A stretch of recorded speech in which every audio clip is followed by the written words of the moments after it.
Hi guys, Jagelsdorf here. In the last few months of me doing wargaming and building on YouTube and Instagram, I've always tried to do two things. One, I always try to push myself and learn new stuff with each project.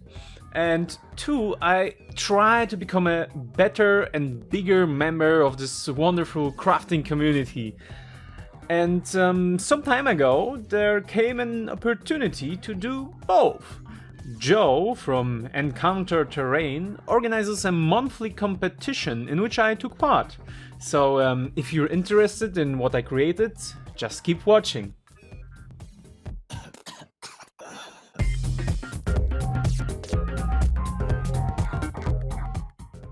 But before we start, you maybe have noticed that I have some new gear, but it needs one final upgrade.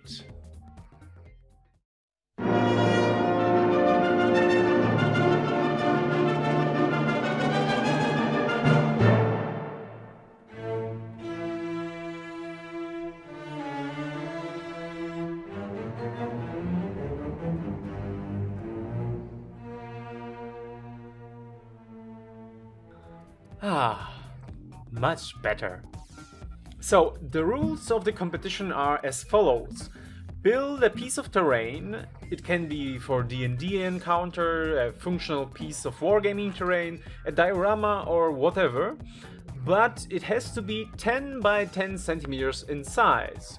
It can be whatever you want and however tall you want, and some people really took this to heart this month. And this time the topic, the theme was trap. So after a quick brainstorming session with my lovely wife, I decided to combine two things that are really close to my heart: Warhammer and classic cartoons. One running gag that comes up every now and then in the Warhammer world is how the world at large is unaware of the Red Man menace. And it's always the simple, lonely rat catcher who tries to save the Empire. For some reason, this idea of a rat catcher trying to catch a Skaven remind me of the old Roadrunner cartoons. Meep meep! It's a match made in heaven, don't you think? For a project like this, I of course did some sketches, but it really isn't supposed to be too complicated. We've only had 2 weeks time to finish it, and as someone who doesn't have much spare time and really struggles with manage the little time that I have, I really tried to cut some corners. Anyway, I wanted to have a sewer pipe that serves as an entrance to the Skaven underworld and a giant mousetrap in front of it, and with some rubble on the side so that the rat catcher can hide behind. So let's start the build by making the sewer pipe. I already made one pipe like this in my latest Skaven build. Click ka-chow, pa-chow on one of the sides. But this time I decided to record this because this time it really was a conscious decision, a conscious design decision. Because in the last build I simply needed a piece of pipe and didn't have any. But this time I thought that the effect will really suit well to the overall diorama. With the 3D pen and wood burning tool combination, you can really achieve some awesome rusty texture. I start by making a circle about 4 centimeters in diameter to be the bottom of my pipe. And let me sell you a one hot tip for making stuff with a 3D pen. Put a piece of glass, like a glass shelf, on your cutting mat. This way you won't damage it and you can still easily measure your pieces. And as you see, to give the circle some stability, I fill it in with more filament and build up the walls to the height I want my pipe to be at. After that, we have to make the bend in the pipe. For that, I make more circles and glue them with a blob of filament to the base that I already made to form these ribs of sort. After it had some time to cool down and the ribs are stable, I connect them with more filament to lock them in place and make the whole structure sound. Now it's just a matter of filling all the gaps in with more filament. Oh, and notice how I leave the inside of the pipe open and clear, so that after the build is ready you can look into the pipe, into the Skaven underworld. A quick dry fit is always nice to see how the things are looking, and I decided that I want the top part to be a little longer and have a little flange, a little lip at the end. And if you want to make any part made with a 3D pen a little bit thicker, simply wrap it in more filament. It's really easy and comes really naturally. And as I said before, I finished the piece with a wood burning tool. It's also a good moment to model your piece and give it its final form. Take some extra filament from one place and move it to the other. You know, smooth over all the rough edges. On my last pipe build I made a kind of complicated gate that could open, but this time I decided that simple bars are going to be enough. And this time I'm also using Q-tips, the paper ones, not the plastic ones, and I simply cut them to size. And remember to cut them at an angle so that they fit really well into your, curved pipe. And I glue them with some super glue and rough them up with a knife to give them not such a uniform round texture, just to make them a little bit more beat up. Now, I've also noticed that these bars didn't sit very well and they seemed like they could break at any moment. So I decided to try something out that I've been hearing a lot and I've been meaning to try it out, but I never had the need to, so to say. And namely the combination of super glue and baking soda. And it works. It works really, really well. I was able to build up a nice layer of it around the Q-tips to really lock them in place, and it gives it this really nice rusty or welded texture, and it is really rock hard. With the pipe done, it's time to make the next big part of this diorama, the miniature giant mousetrap. At first I was thinking of buying a real mousetrap because I've never made something like this and was a little bit scared and also wanted to spare time. But where's the fun in that? Where's the challenge? So let's build one ourselves. To start out, I cut some balsa planks, roughed them up a lot, as I wanted the whole mousetrap to look really rough and hastily put together by someone who really isn't a good carpenter and doesn't have the access to the best tools and materials. And these planks are held together by two thin strips of balsa that I cut to size after the glue has set. Now the tricky part, the trap mechanism itself. And it's one of these rare times when I really pull out a reference photo and study it for a long time to actually understand how the mousetrap works, to be able to build it again, And at this point I really think that I would be able to make a real functioning mousetrap. First I cut some thicker aluminum wire and made the killing part with it. Then I wrapped some thin copper wire around the tool to make a spring. Sadly I wrapped it way too tight and had some problems taking it off, so don't make this mistake. And then I put the killy part into the spring and try to feel out the place where it could sit nicely on the mousetrap. After I decided where I wanted to sit, I cut the spring to size, bent the tool legs downwards and pressed them into my balsa planks. And to be honest, this is almost enough to hold it in place, but just to be sure, I'm adding some super glue for extra support. Next, the release mechanism that holds the killy part down. First I cut a piece of paper clip, insert it into one of the planks at the same side where the killy part is. Then I wrap a thin copper wire around it and glue it down on the other side of the trap.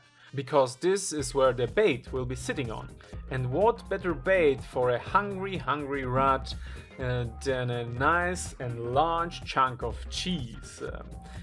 I was thinking for quite some time how I want to make this piece of cheese, and for a moment I even wanted to sculpt it out of polymer clay or something like this, but then I decided against it.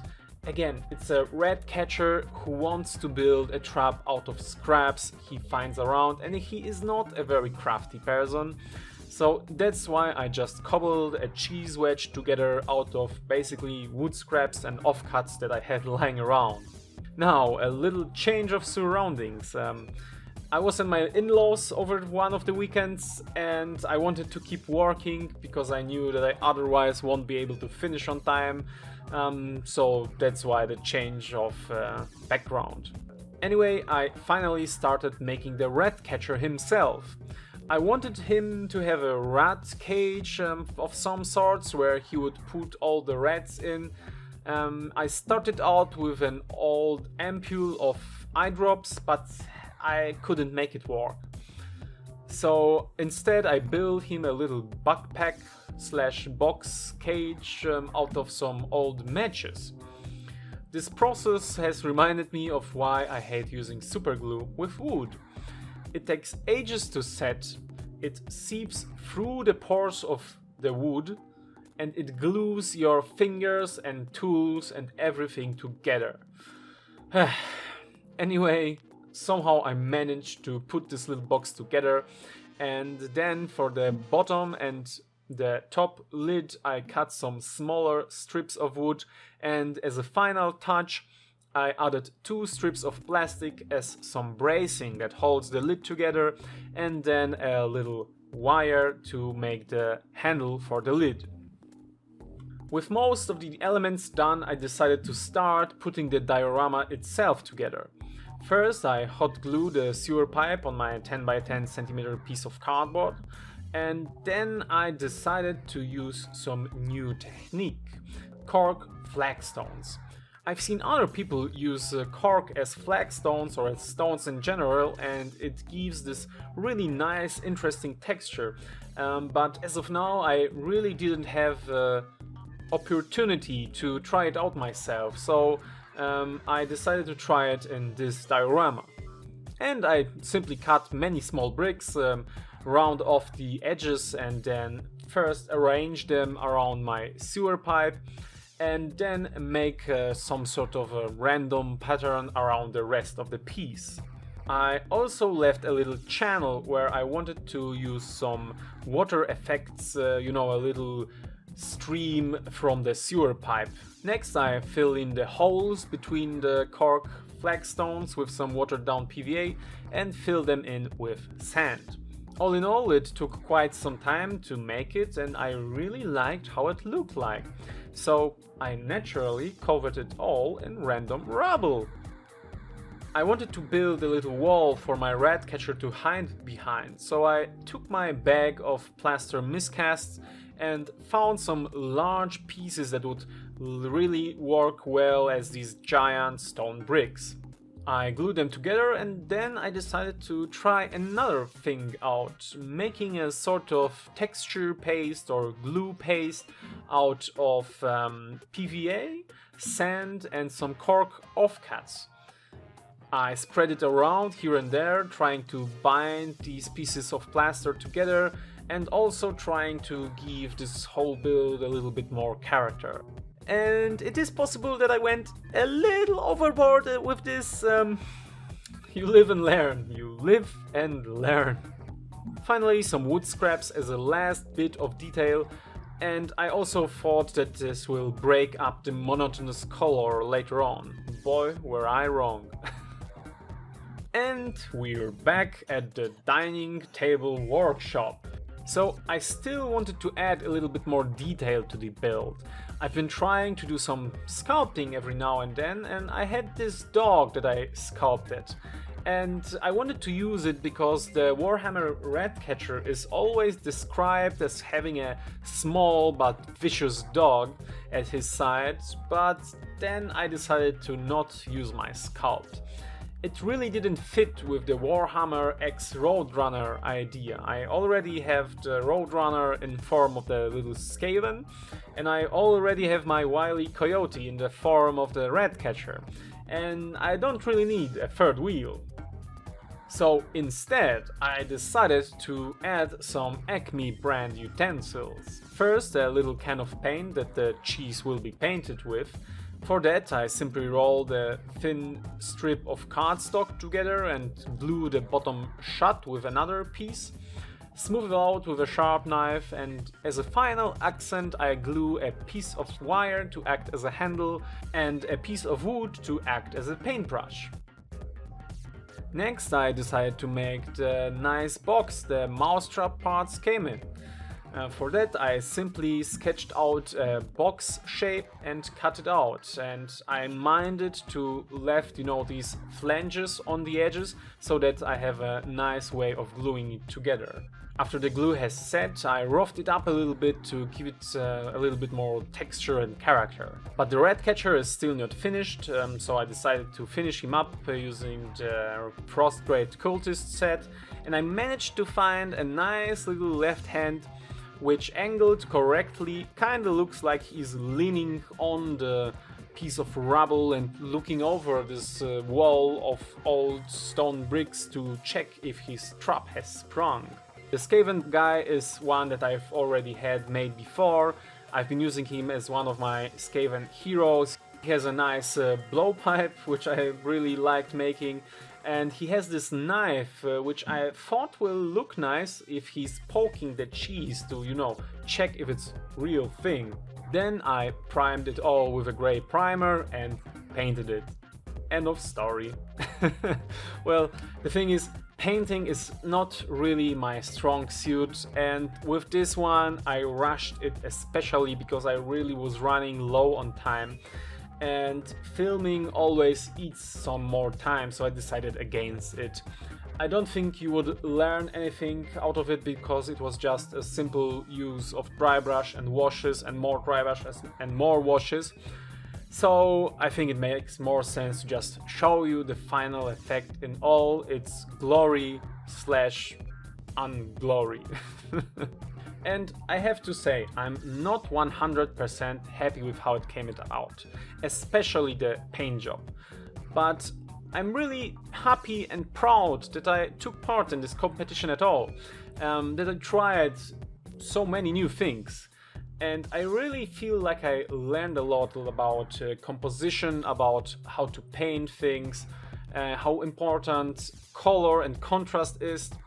I've also learned that I really enjoy constructing these little pieces of furniture, like the miniature giant mousetrap or the can of paint. But I've really heard a few times that my build looked better without the paint job. That the work in progress photos had so much potential, but the end effect was kind of, again, you live and learn. But huge shout out, huge thanks to Joe for organizing it. Many thanks and congratulations to all the other participants. Check them out, they're all on Instagram and they've done some amazing builds. And of course, thanks to all the judges who judged this month's competition. And that's it for today. Thank you very much for watching, and if you enjoy what I do, remember to subscribe and click the bell button so that you're informed each time I post a new video. And also, if you'd like to see some more behind the scenes or work in progress photos, check my Instagram page at von Jagelsdorf. Yeah, thanks and bye.